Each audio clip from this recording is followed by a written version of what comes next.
successful as we may be, whatever it is that we are in life, we're always trying to do better, to improve, to be better at work, to be better at play, whatever it is that you may want to improve, to keep moving forward, to evolve, if you will. Mazda, it seems, knows this well. Famed for their Kodo design, they've nailed the basics down while others are still trying to keep up, yet continue to evolve. Premium without the price tag is what they're attempting to do, and that begins with an evolved Kodo design. This is the Mazda2 1.5 Elite.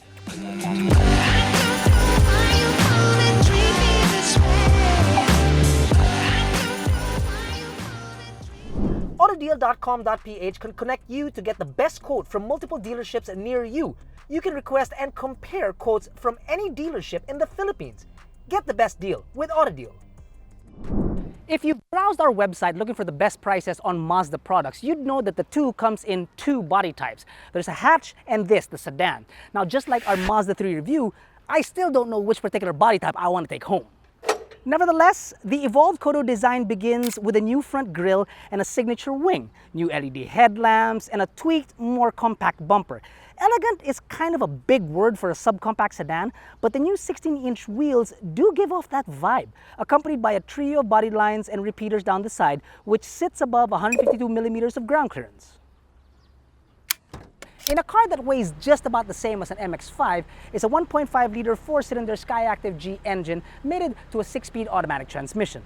And because of that weight, it's able to do about 11 kilometers per liter in the city with traffic, and outside 18 kilometers per liter.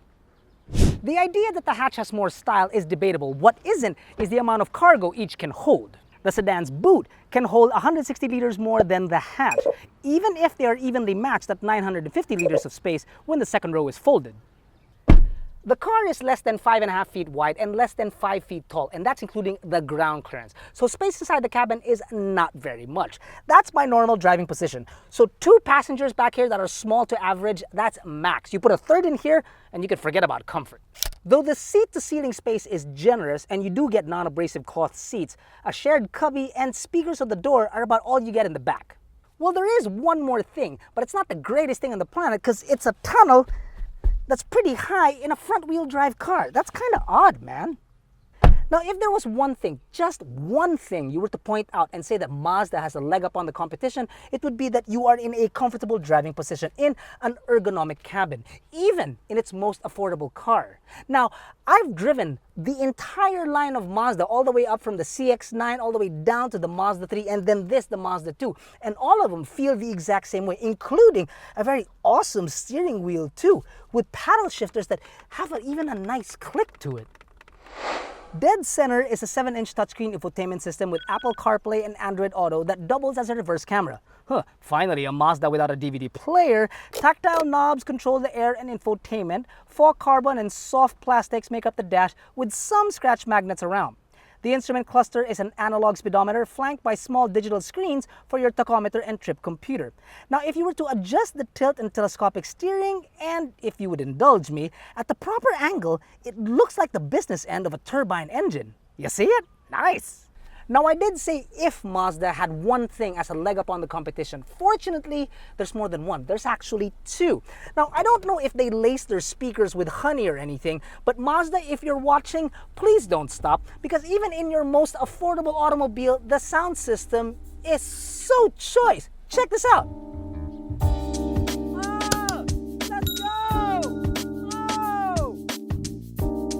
The Mazda 2 1.5 Elite comes equipped with driver and front passenger airbags, ABS with EBD, traction and stability control, hill start assist, rear parking sensors, a reverse camera, and ISOFIX tethers.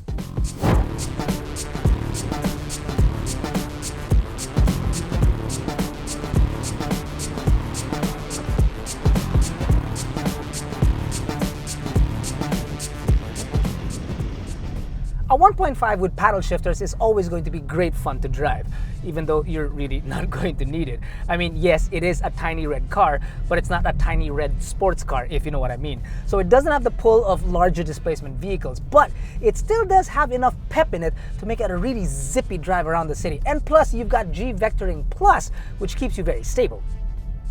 And if you want to tickle your senses even more, there is also the addition of the sport mode. Now, to be honest with you, I really don't think you need it because it doesn't need any help in that area. It's actually pretty fun to drive on its own.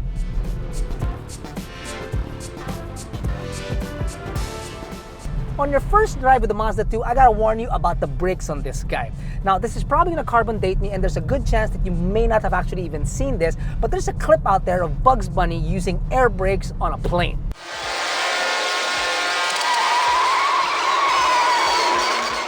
Yes, I know the physics are damn near impossible, yes, but it sure feels that way because the 4 disc brakes on this guy grip, and they grip like a mother. Check this out.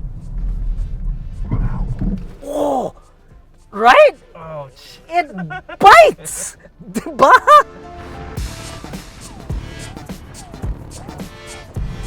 It's not as quiet in here as you'd expect it to be, considering that Mazda is a premium brand.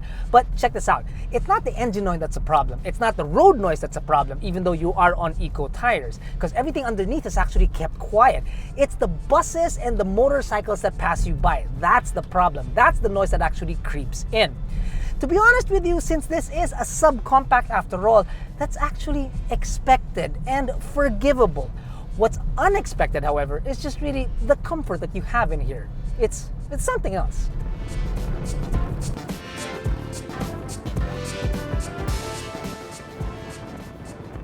Now, I have said that I've driven Mazdas up and down the line, from the largest CX-9 to this, the smallest Mazda 2. And the one thing remains consistent. Regardless of size of the automobile, the one thing is that it still feels like a Mazda. It still has that premium vibe to it. It's not as expensive as the CX-9, obviously, but you were not gonna go wanting for that premium feel and that comfort too. Have I said comfort? Man, I've said comfort more than once, haven't I?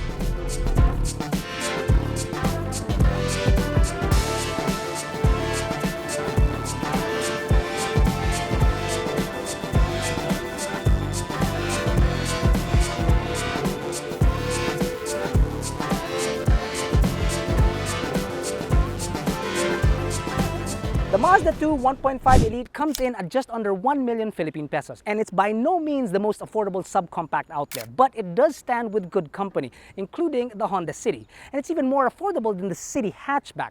Well, for the meantime anyway. Might be a good time to get one now, before even the price evolves.